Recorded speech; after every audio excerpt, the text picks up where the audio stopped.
Good day at good morning sa inyo mga ka-JT at ito nga po pala syempre birthday ng aking pinsan Soren Martinez. Happy birthday to you, San Oyen Martinez. At ito palabas po kami ng pansol at ilang sasakyan po kami kasama namin Teya Kitchenamics Crew at Oyen's Wi-Fi at doon nga kami magbe-birthday sa Quezon. At syempre dinaanan ko lang po dito si pinsan Leslie at si Sanchino at yun nga dire-diretso na po kami papunta sa aming pupuntahan at syempre alam nyo naman kung saan kami dadaan. Papunta po San Pablo, papunta po ng Sariaya, papunta po Chao. Ngayon nga po, syempre hindi tayo dumaan ng diversion road. Makikita nyo naman po yung mga dinadaanan namin. Hindi ko lang po alam kung anong mga baryo, pero so dumaan po kami sa May. Welcome. Arco ng Quezon. Ayun nga po, pag nandun na kayo ay antimano lalampasan nyo ay Villa Escudero. At ito nga po, medyo naka-traffic tayo.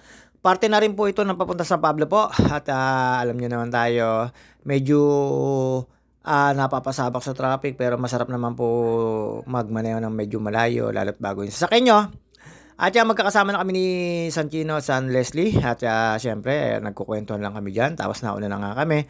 Pero nauna na dyan si Notski at yun nga po nauna sila kasi naka-reserve naman yung aming tutulugan. At ito meron po tayo nakitang jonggaan dito pa lang sa may bagong kalsada na yan.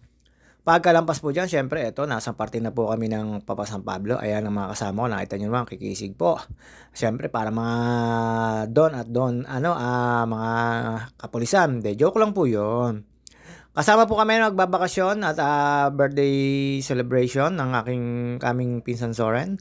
At yun nga po, ito, dire-diretso na po tayo. Daan po tayo ng Junction, Los Baños, Bae, Kalawan, San Pablo, Chaong, Candelaria, at Sariaya. Tapos papunta po tayo ng San Juan de Bulboc. San Juan de Bulboc sa San Juan.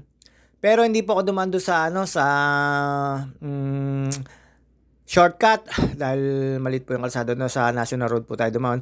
At doon po tayo dumaan sa may diversion road na makalampas po ng Chaong at bago dumating po ng bayan ng Candelaria at yun nga po tayo medyo mahaba-haba po itong biyahe namin. Ayan, una namin ang madadaanan ay yung arko ng nagsalubong o naghihiwalay o boundaryhan ng San Pablo Laguna to Quezon. Siyempre, tayo chill-chill lang sa mga taga rito po. Ito po yung mga dinaanan namin, siyempre yung dating road at dadaanan po natin dito yung way na papunta pong Springstone. Pagkalampas po natin dyan, ayan, may mga stoplight po, kaliwa lang po kayo dyan. Dire-diretso na po dito, ang susunod po rito ay yung arko po ng Welcome to Quezon Province. Ayan po yung sinasabi ko. Napakalapad na po ng kalsada nito. At dito dati, binabike po namin dito hanggang Atimonan. Pero syempre hanggang lang po kami sa may Gisgis. At yun nga po, may mga Peaceport doon na doon po kami namili. At syempre ito, ang sarap po ng pagkain namin, yung nasabi kong arko. At pagkalampas nyo po doon sa arko na yun, syempre Quezon na. Tapos ang kaliwa po nito ay Villa Escudero. Paglampas po dyan, may mga kainan po dyan. At yun nga po, pumunta kami sa Gisgis Peaceport at nagbulungan doon. May binulong si Honey May.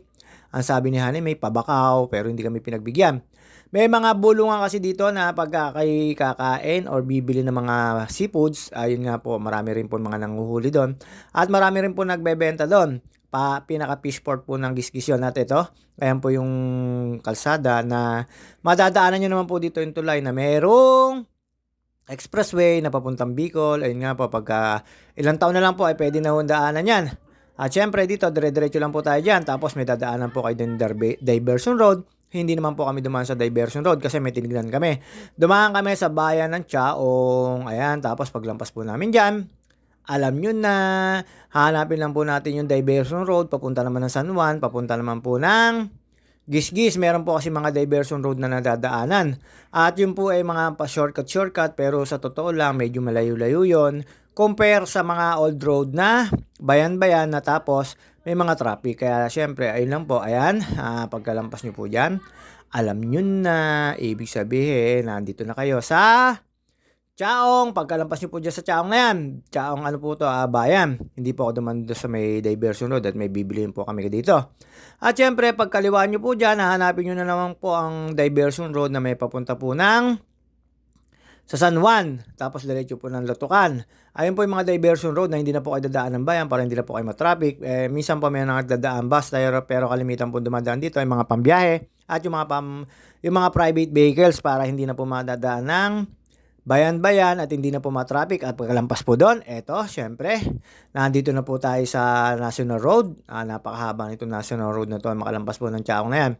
At ito po, hindi ko na po alam kung anong mga baryo-baryo dito. Basta ito, meron po kayong dalawang dadaanan dito na papuntang San Juan, Laia. At shortcut po yun na pwede rin po kayong pumunta ng papuntang Lucena at papuntang Gisgis. At meron din po dito sa National Road na may diversion road na mas hindi po ang tawag dito, hindi po makitid ang kalsada. At dito naman po mahabang kalsada na to ay pag diniretso lang nyo rin naman po ay National Road po to. Hindi rin po kayo maliligaw. Pipili lang kayo naliligawan doon sa may papunta Lutukan, papunta rin naman po yung sa may Bignay Dos at sa may Gisgis. Ayun nga po yung pupunta namin, malapit po yung doon. At yun nga po, doon po ay Money Market ni parang Ricky Chavez Pines. Doon po siya nagtatrabaho at salamat kay Ma'am Lorna sa head doon at nabigyan tayo ng pasalubong pauwi. At yun nga po, syempre friend po ni Ate Janet yun. At yun nga po, eto, magbabakasyon po kami. Sobrang lamig po, hindi na po kami nag-electric fan, hindi na po kami nag-aircon at hindi rin po kami nakaligo. Sa sobrang lamig po ng simoy ng hangin, ayun nga po, sa sobrang lakas ng hangin, giginawin ka po talaga. Malaki na po ang pinagbago ng Monte Vista. Dati po malalaki po yung Kamalig pero ngayon maliliit na po. Pero kasya naman po din ng mga 10 tao. Tapos nanghingi lang po kay Ma'am Laura ng banig. Tapos yun, nagdala po kami ng electric fan. Yung electric fan syempre panigurado dahil wala pong electric fan doon sa Kamalig. At yun nga po, pwede na kayo hindi mag-electric fan dahil sobrang lamig. Ayan. Lampas lang po tayo doon sa unang shortcut. Tapos yun nga po, sa Kamalig lang po kami natulog, banig, ang sakit lang po sa likod. Syempre, kawayan ng higaan. At nandun ka po sa tabing dagat, ayun nga, maraming pinagbago. Pero yung sun niya, ay ganun pa rin, black sun pa rin. Pero masarap naman po maligo, kaya lang may low tide, may high tide. Yung low tide po inabot namin, sobrang babaw. At yun nga po, eto. Nandito na po tayo sa diversion road na dadaanan. Dito po yung iiwas po kayo sa bayan ng Candelaria. Kanan po tayo dyan. Pagkakanan po dyan, tapos dun po sa may unang crossing, kanan po uli. Ito po yung kalsada na sinasabi ko sa inyo, napakaganda na mailaw sa gabi. Ewan ko lang po ngayon kung mailaw siya pagkagabi, pero ito marami pong kainan dito, marami po kayong pag-aanuhan, pwede po kayo mag-stop over dito pagka kayo pagod na or kung kayo pupunta ng Bicol, ito rin po, daan din po to. Tapos pagkadating nyo po sa may crossing line, kanan lang po tayo sa mayroong station gas at pagkakanan po doon, syempre mga ilang kilometro. Kakaliwa naman po kayo papuntang Bignay Dos, papunta po ng, eto sasabihin ko na po, Monte Vista, Bikini, doon po kami nag-beach.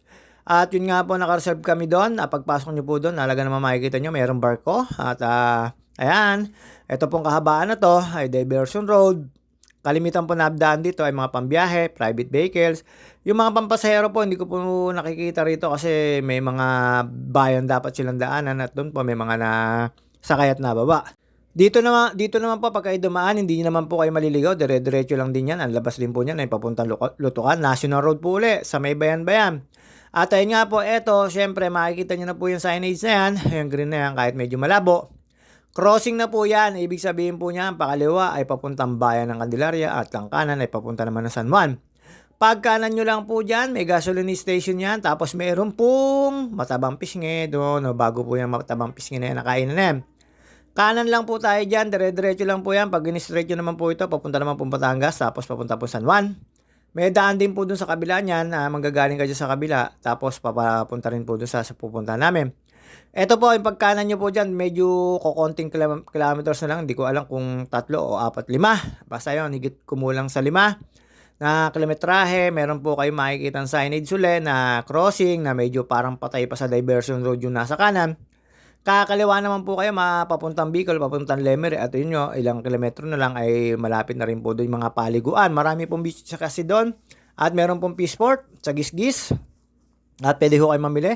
At yun nga, puro sariwa ang kinain namin. Sugpo, tapos yung ano pa po yung tawag doon, yung alimasag, hulyasan, tama po ba sabi ko? Ayun, basta yun, inihaw. Sinigang, ang sarap-sarap po. Ito ay makikita nyo yung kalsada na yan. Tapos may makikita ho kayong kalapado ng kalsada. Ibig sabihin no, malapit-lapit na kayo sa pagkakaliwa nyo. Basta may nakita po kayong ganito, kalsada, ayan, may mga ilaw-ilaw na yan. Meron pong crossing dyan na patay yung kanan na diversion road or shortcut. Pakaliwa na po kagad kayo doon.